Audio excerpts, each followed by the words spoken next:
Menanti jodoh tiba seringkali membuat kita galau, membuat kita merenungi keadaan dan cepat berputus asa. Seperti halnya rezeki dan juga kematian.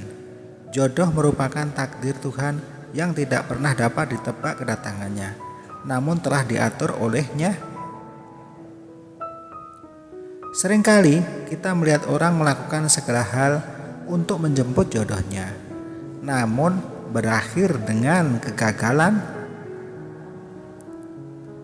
Ada juga yang harus berpetualang ke sana kemari, padahal jodohnya berada di depan mata. Bersabarlah dalam menanti jodoh, karena Tuhan telah menciptakan manusia untuk saling berpasangan. Beginilah kisahku.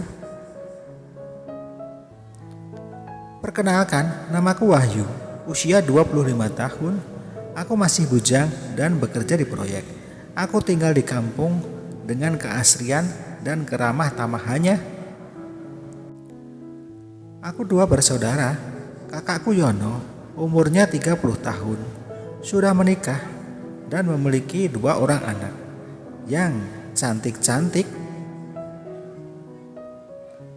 Aku tinggal dengan orang tuaku, sementara Mas Yono tinggal di rumahnya sendiri yang bersebelahan dengan rumah orang tuaku. Istri Mas Yono namanya Mbak Iwu, usianya sepantaran denganku, 25 tahun. Dia wanita yang cantik dan solehah. Anak-anak mereka begitu dekat denganku. Aku sering bermain dengan kedua keponakanku itu. Mereka sering minta dibelikan es krim dan makanan kecil lainnya. Aku begitu sayang dengan kedua keponakanku itu, karena mereka yang membuatku bahagia dan tersenyum di tengah kesendirian dan kejombloanku. Entahlah, aku juga pusing kalau ditanya soal kapan nikah, karena sampai sekarang belum ketemu jodoh yang cocok denganku. 1 tahun yang lalu, aku pernah mau menikah dan sudah tunangan. Dengan alasan yang waktu itu aku masih nganggur, gagallah pernikahan itu. Padahal aku begitu sayang dan cinta dengan calon istriku itu. Tapi dia tidak bisa menerima aku apa adanya. Dia lebih memilih laki-laki lain. Berhari-hari bahkan berminggu-minggu aku cuman murung di kamar setelah kejadian itu. Aku begitu kecewa dan belum bisa move on. Mas Yono dan Mbak Iwu lah yang selalu memberiku semangat. Mereka berdualah yang memberiku nasihat hingga aku bisa move on dan malah dapat kerjaan. Sejak saat itu, kedua orang tuaku dan kakakku begitu senang dan kita bisa melupakan kejadian itu. Siang itu cuaca begitu panas. Walau begitu, aku tetap bekerja dengan keringat yang tak henti-henti mengucur dari badanku.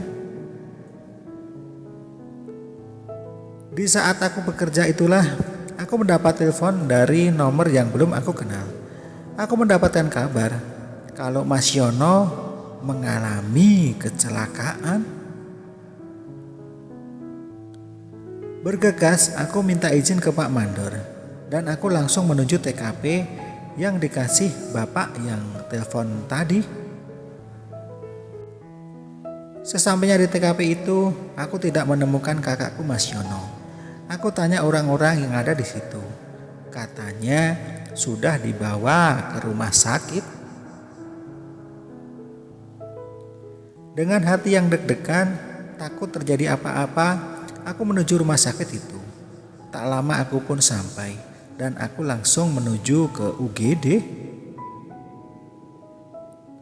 Aku begitu kaget dan menangis sejadi-jadinya saat tahu kalau kakakku Mas Yono tidak tertolong dan meninggal dunia. Aku datangi tempat kakakku berada. Aku peluk erat tubuh kakakku itu. Aku kehilangan kakak yang begitu sayang dan begitu perhatian denganku. Saat itu keluargaku belum ada yang tahu. Dan setelah beberapa saat aku telepon Mbak Iwu. Dia langsung nangis. Keluargaku pun menuju rumah sakit. Hujan tangis pun tak dapat terhindarkan. Sesaat mereka sampai di rumah sakit. Mbak Ibu pun sampai pingsan. Kami begitu kehilangan dan aku pun mengurus administrasi. Jenazah Mas Yono dibawa dengan ambulan. Hari itu juga dimakamkan. Di makam yang tidak begitu jauh dari rumah kami. Hari berikutnya kami masih begitu bersedih, terutama Mbak Ibu. Seakan belum percaya dengan apa yang terjadi.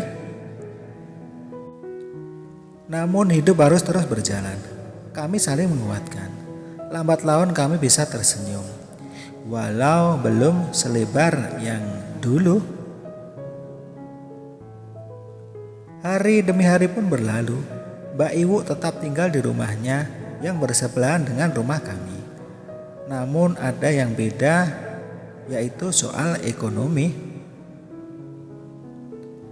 Karena Mbak Iwu tidak bekerja, untuk memenuhi kebutuhan sehari-hari jadi sulit. Aku tak tega melihat itu semua, dan gajiku sebagian aku kasih untuk Mbak Iwu. Awalnya Mbak Iwu tidak mau, namun terus aku paksa, dan akhirnya mau nerima. Waktu terus berjalan, tak terasa sudah setahun Mas Yono meninggal. Aku semakin dekat dengan Mbak Iwu. Orang tuaku menyuruh aku dan Mbak Iwu untuk menikah. Mbak Iwu butuh beberapa hari berpikir dan dia akhirnya mau jadi istriku. Kita pun menikah dan air mata kami menetes karena teringat dengan Mas Yono. Sebelum menikah, kita pun nyekar ke makam Mas Yono, sekaligus minta izin. Akhirnya aku pun hidup bahagia dengan keluarga lama tapi status baru. Aku menikahi kakak iparku sendiri.